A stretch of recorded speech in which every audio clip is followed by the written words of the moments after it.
Hello guys, welcome to Shweta classes YouTube channel and this is Shweta Tomar. कैसे हैं आप सब लोग? चलिए स्टार्ट करते हैं। आज ये हमारा लास्ट टॉपिक है, लास्ट चैप्टर है क्लास 6 की साइंस का, जो एनसीईआरटी बेस्ड है। चैप्टर का नाम सबको मालूम है ना, गार्बेज इन गार्बेज आउट। और कल हम लोगों ने बहुत अच्छे से डिस्कस किया था कि क्या है गार्बेज, कैसे हम यूज कर सकते हैं, जो गार्बेज हमारे रीयूज करने लायक है, और जो गार्बेज को हम रीयूज नहीं कर सकते उसका हम क्या करते हैं। ठीक है, अगर आप लोगों ने कल की वीडियो नहीं देखी तो एक बार प्लेलिस्ट में जाकर चेक कर लेंगे, और जो लोग आज फर्स्ट टाइम वीडियो देख रहे हैं वो सभी लोग सब्सक्राइब करेंगे। और वीडियो पूरी देखने के बाद मुझे ये जरूर बताएंगे कमेंट करके कि वीडियो आपको कैसी लगी। ठीक है, इसके बाद हम स्टार्ट करेंगे क्लास 7th की साइंस। ओके, चलो स्टार्ट करते हैं। कल हम लोगों ने बात किया था कि जो हमारा रीयूजेबल गार्बेज होता है ना, उसको हम क्या करते हैं, कंपोस्ट बना लेते हैं उससे। कैसे बनाया था कंपोस्ट? हमने हमने उस सामान को क्या किया था, एक छोटा सा पिट खोद कर, है ना, जमीन में एक छोटा सा पिट बनाकर उस सारे के सारे गार्बेज को उसमें डाल दिया था, उसको ऊपर से कवर कर दिया। कुछ दिन बाद जब उसको ओपन किया तो वो हमें एक कंपोस्ट की फॉर्म में मिल गई थी, है ना। यही किया था हमने। और आज हम क्या सीखने वाले हैं, क्या देखने वाले हैं? आज हम देखने वाले हैं वर्मी कंपोस्टिंग। वर्मी का मतलब क्या होता है? वर्मी का मतलब होता है कीड़े, है ना। वर्मी का मतलब होता है कीड़े, यानी कीड़ों से जो कंपोस्ट बनाई जाती है उसको हम कहते हैं वर्मी कंपोस्टिंग। और ये क्या दिखाई दे रहा है आपको? ये आपको दिखाई दे रहा है अर्थवॉर्म। ये सारे अर्थवॉर्म है। जी हाँ, बिल्कुल, इसका मतलब हम अर्थवॉर्म से कंपोस्ट बनाते हैं, तब उसको हम कहते हैं वर्मी कंपोस्टिंग। अब कैसे बनाते हैं, चलो थोड़ा सा रीड कर लेते हैं। Do you know that earthworms are called farmers friend? ये बहुत पहले मैं आपको बता चुकी हूँ कि जो अर्थवॉर्म्स होते हैं उनको हम फार्मर का फ्रेंड बोलते हैं। क्यों बोलते हैं फार्मर का फ्रेंड? क्या पता है आप लोगों को? अगर पता है तो जल्दी से आप लोग कमेंट बॉक्स में कमेंट करके बताइए किस किस को पता है कि why we are called the earthworms farmers friend. ठीक है, let us find out how a type of earthworm called redworm is used for composting। मतलब कि how a type of earthworm called redworm, मतलब किस टाइप के जो earthworm होते हैं जिसको हम रेडवॉर्म कहते हैं। एक टाइप के अर्थवॉर्म होते हैं जिनको हम रेडवॉर्म कहते हैं, जो रेड रेड कलर के दिखाई देते हैं, उसको हम किस लिए यूज करते हैं? कंपोस्टिंग बनाने में यूज करते हैं। This method for preparing compost with the help of redworms is called vermicomposting. यानी इन रेडवॉर्म की हेल्प से जो हम कंपोस्ट बनाते हैं, that is called vermi composting। ठीक, रेडवर्म्स डू नॉट हैव टीथ। रेडवर्म्स के टीथ नहीं होते। क्या? रेडवर्म के टीथ नहीं होते। They have a structure called gizzard which help them in grinding their food. और इनका जो मुंह में स्ट्रक्चर होता है टीथ की जगह पर, उसको क्या कहते हैं? उसको गिजार्ड कहते हैं, जो अपने फूड को ग्राइंड करने के लिए यूज किया जाता है। जैसे हम अपने टीथ यूज करते हैं ना फूड को ग्राइंड करने के लिए, वैसे ही अपने गिजार्ड्स का यूज करते हैं फूड को ग्राइंड करने के लिए। पाउडर्ड एग शेल्स और sea shells could be mixed with the waste. मतलब क्या क्या मिला दिया जाता है वेस्ट के साथ? पाउडर्ड एग शेल्स, एग की शेल्स मिला दी जाती हैं, सी शेल्स मिला दी जाती हैं। उस जितना भी हमारे पास वेस्ट है उस सारे वेस्ट के साथ this would help redworm in grinding their food. क्यों मिलाई जाती है? क्योंकि ये थोड़ी सी हार्ड होती हैं, और जब ये रेडवर्म इनको खाते हैं तो ये इनकी हेल्प करती हैं बाकी सारे फूड को ग्राइंड करने में, है ना। The redworm can eat food equal to its own weight. मतलब कितना खाते हैं वो, कितना फूड खाते हैं वो? अपने वेट के बराबर फूड खाते हैं। अगर सपोज करो दे आर इन 5 ग्राम और 10 ग्राम, तो वो 5 ग्राम और 10 ग्राम ही फूड ईट करेंगे। ठीक है, एक दिन में। ऐसा नहीं है कि पूरी लाइफ में, एक दिन में। ये लिखा है देखो कि एक दिन में वो अपने वेट के बराबर ही फूड ईट करते हैं। Redworm do not survive in very hot और वेरी कोल्ड सराउंडिंग्स। जो रेडवर्म होते हैं वो ना तो बहुत ज्यादा ठंड में रह सकते हैं और ना बहुत ज्यादा गर्मी में रह सकते हैं। They also need moisture around them. उनको चाहिए कि उनके चारों तरफ हर समय मॉइस्चर, यानी हल्का सा गीलापन रहे। जैसे मिट्टी होती है ना, सॉइल होती है, अगर आप उसमें हर समय पानी डाल कर रखेंगे तो वो जो सराउंडिंग होगी that is better for redworms. They also need moisture around them. If you take good care of your worms in a month's time, their number will double. मतलब अगर आप उनका ध्यान रखोगे ना, अगर आप उनका ध्यान रखोगे तो वो क्या हो जाएगा, 1 महीने में वो डबल हो जाएंगे. 4 से 8 हो जाएंगे, 5 to 10 हो जाएंगे. तो क्या करेंगे, वो अपने जैसे बेबी को बर्थ करेंगे अगर उनको जो सराउंडिंग है वो बिल्कुल उनके लिए अच्छी मिल जाएगी, है ना, उनके लायक उनको सराउंडिंग मिल जाएगी. ठीक है, समझ में आई इतनी बात. अब बात करते हैं रिसाइकलिंग ऑफ पेपर. पेपर की रिसाइकलिंग मतलब जो पेपर हम लोग ऐसे फेंक देते हैं. भाई हमारे घर में न्यूज़पेपर आया, हमने क्या किया, रद्दी में फेंक दिया, बाहर फेंक दिया, या हमारी जो नोटबुक्स हैं, बुक्स हैं, वो कंप्लीट हो गई, नोटबुक्स भर गई और हमने फेंक दी. बुक्स हमारी कंप्लीट हो गई, हमने फेंक दी. तो हमें उसे फेंकना नहीं है, हमें क्या करना है, हमें उसको रिसाइकलिंग करना है, उसको रीयूज करना है. और कैसे रीयूज कर सकते हैं, देखो कितने सुंदर सुंदर बैग बनाए हुए हैं, ये पेपर से बनाए हुए बैग है. ठीक है, the paper is shredded into a small bits.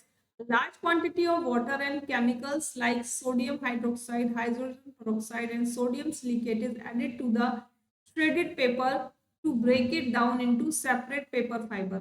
मतलब क्या किया जाता है, उनको छोटा छोटा छोटा छोटा तोड़ लिया जाता है पेपर्स को, फिर इनमें ये सब चीजें मिलाई जाती हैं, सोडियम हाइड्रोक्साइड मिलाते हैं, हाइड्रोजन पेरोक्साइड मिलाते हैं, सोडियम सिलिकेट मिलाते हैं.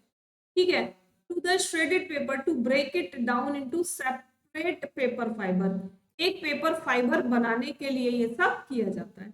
This form a Shirley solution also known as pulp.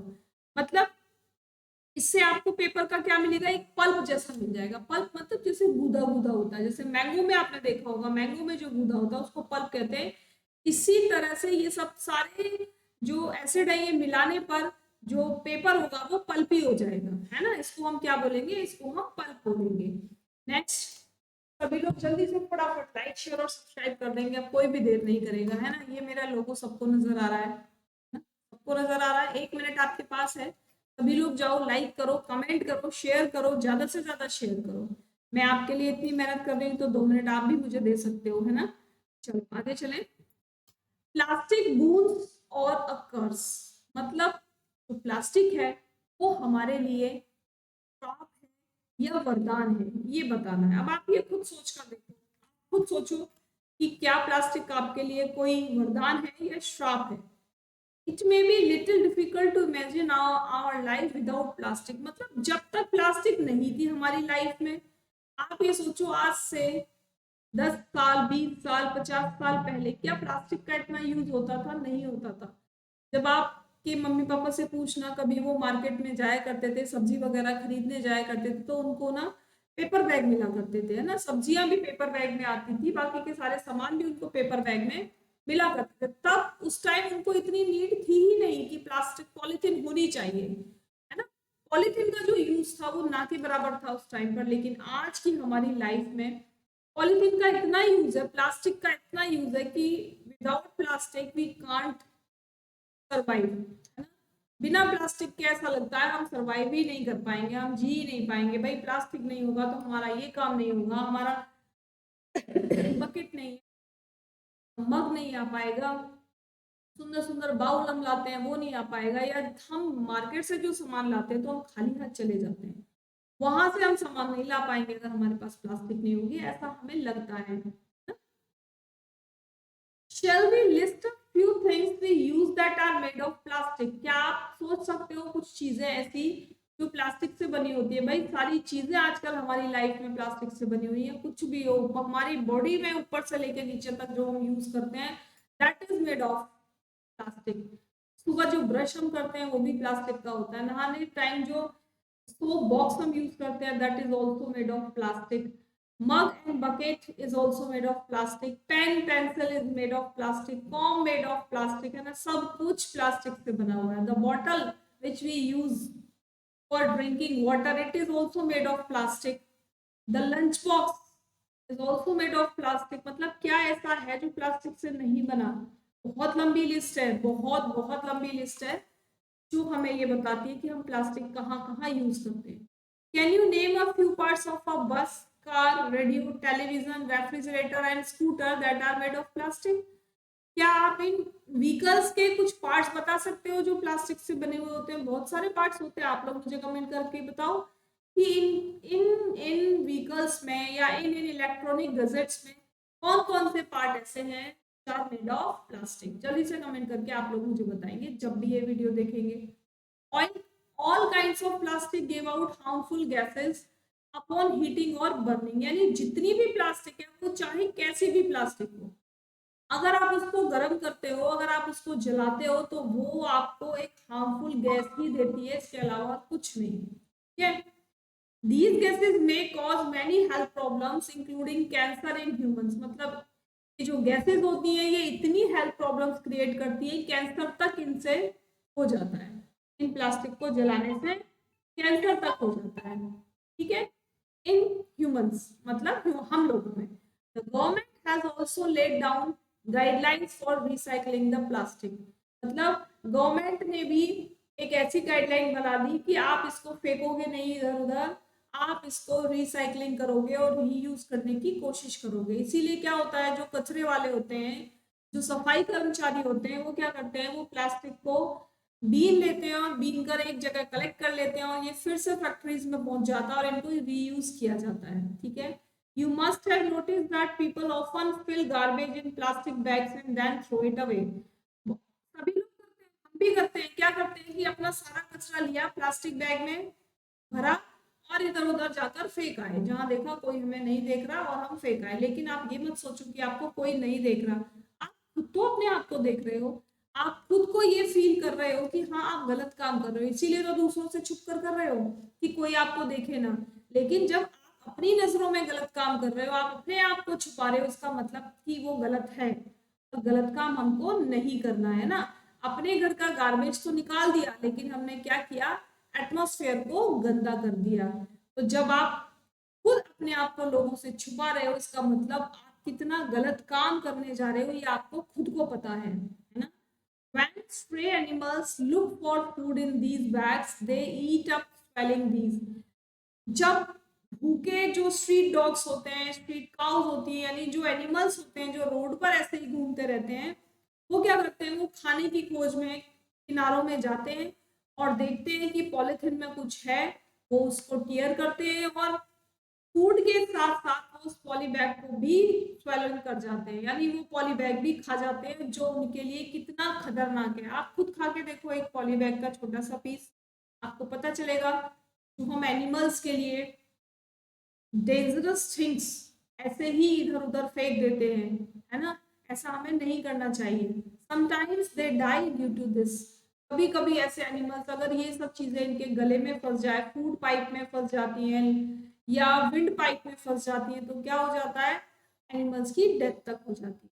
ठीक है, तो हमारे लिए जो प्लास्टिक है ना, ये बूंद तो नहीं है, ये हमारे लिए कस ही है। देखो क्या होता है, बड़े बड़े सीज हैं, ओशियंस हैं, वहां पर कितने एनिमल्स रहते हैं भाई, रिवर्स में कितने एनिमल्स रहते हैं, और हम क्या करते हैं, जो कचरा है हमारा किसी ना किसी तरीके से, जो प्लास्टिक है, हमारी बॉटल्स हो गई या रैपर्स हो गए, वो सीज में ओशियंस में पहुंच जाते हैं और जब एनिमल्स उसको खाना समझकर खा लेते हैं तो उनको कितना नुकसान होता है।